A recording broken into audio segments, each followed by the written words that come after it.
October 27th of last year, we came out here for an action and came up to this fence and covered it with pictures of torture and rendition victims, and we're also greeted by pro-military groups as well. We literally started up at this front of this road, a group of us, a very large group of us, and had a little rally prayer vigil, read the names of torture and rendition victims, and we all walked down here in groups of 6, just chanting, "We are all one," is what we were chanting. We were faced here by about probably 50 or so gathering of Eagles and Rolling Thunder pro-military activists who told us they were not going to allow us into the airport, which was never our goal.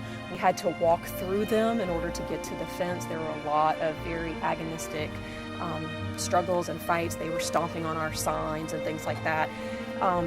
There were probably about 3 police officers here when we started. As we were leaving, there were two or three full-sized vans with SWAT team members in riot gear waiting as we left because they were concerned that there was going to be a scuffle.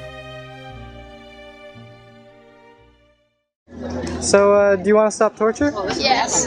Why do you want to stop torture? Because I think it's bad that people hurt other people. Are there any circumstances under which you believe that the United States should torture? None. None? None.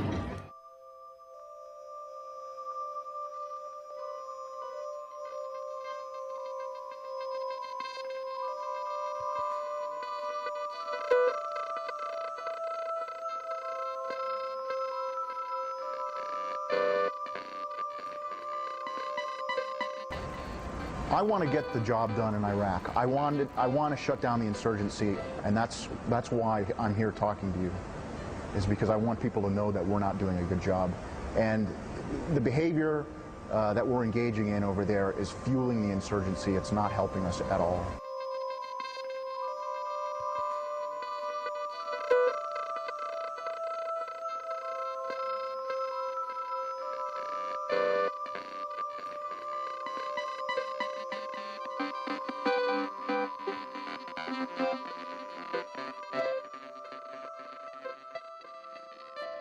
My body is slowly healing, but the cognitive and psychological scars are still with me. I can no longer concentrate for more than a short period of time. I'm plagued with nightmares, recurring flashbacks, loss of confidence in myself, and constant fear.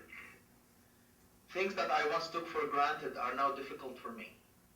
I am not the same person that I was, and I think that I will never be. However, the one positive thing that has come out of my experience is that my eyes are open in a way that they never were before. I am no longer just a simple telecommunications engineer concerned with technical problems only. I now understand firsthand how fragile our human rights and freedoms are, and how easily they can be taken from us by the very same governments and institutions that have sworn to protect us. The United States contention that US citizens or non-US citizens who are involved in terrorism or associated with Al-Qaeda in any way, they can be designated as enemy combatants. And once designated as such, that designation in and of itself, and this is unilateral, strips them of all their constitutional and international legal protections. What are the psychological effects of the detention centers and interrogation techniques used by the American government? They can have such long-lasting and traumatic consequences to anyone who goes through those kinds of conditions and interrogation procedures. There are numerous psychiatric conditions or disorders can arise from this kind of treatment. In combination, all these different detention procedures can have such long-lasting psychiatric disorders. They can induce psychosis, they can induce PTSD symptoms, major depression, anxiety disorders, panic disorders.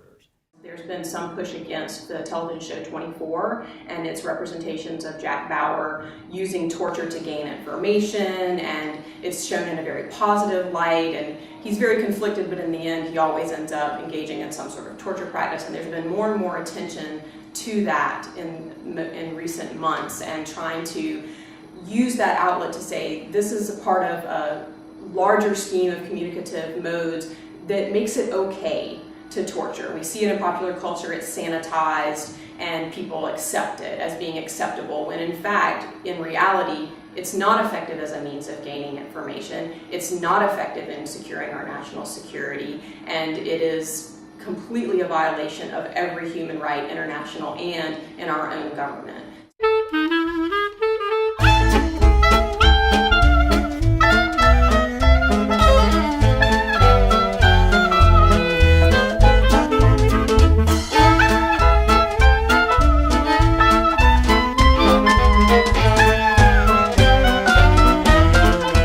Has the U.S. policy on waterboarding made it more likely American prisoners of war could be subjected to torture?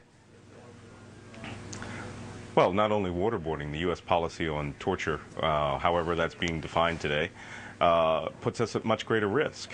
What we have here now, if we actually authorize extensive use of enhanced interrogation techniques, and granted, we don't know exactly what those are, and we've got a pretty good idea, but if they authorize waterboarding as one of those techniques, then they've essentially authorized the use of torture as it's recognized around the world, and it will be an international legal standard now for people to use this technique, because it is not going to be a torture, which means that we will be at much greater risk of having this used in the most least significant of circumstances. So our service members and U.S. citizens and intelligence officers overseas will now be subjected to all sorts of techniques that wouldn't have been condoned in any situation before.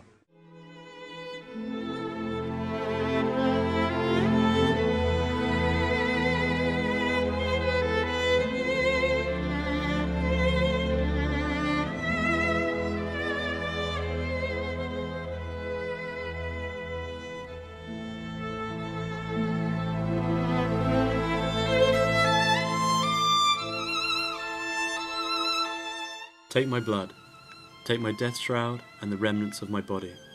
Take photographs of my corpse at the grave, loan me, send them to the world, to the judges and to the people of conscience, to the principled men and the fair-minded. Let them bear the guilty burden for the world of this innocent soul. Let them bear the burden before their children, before history, of this wasted, sinless soul, of this soul which has suffered at the hands of the protectors of peace.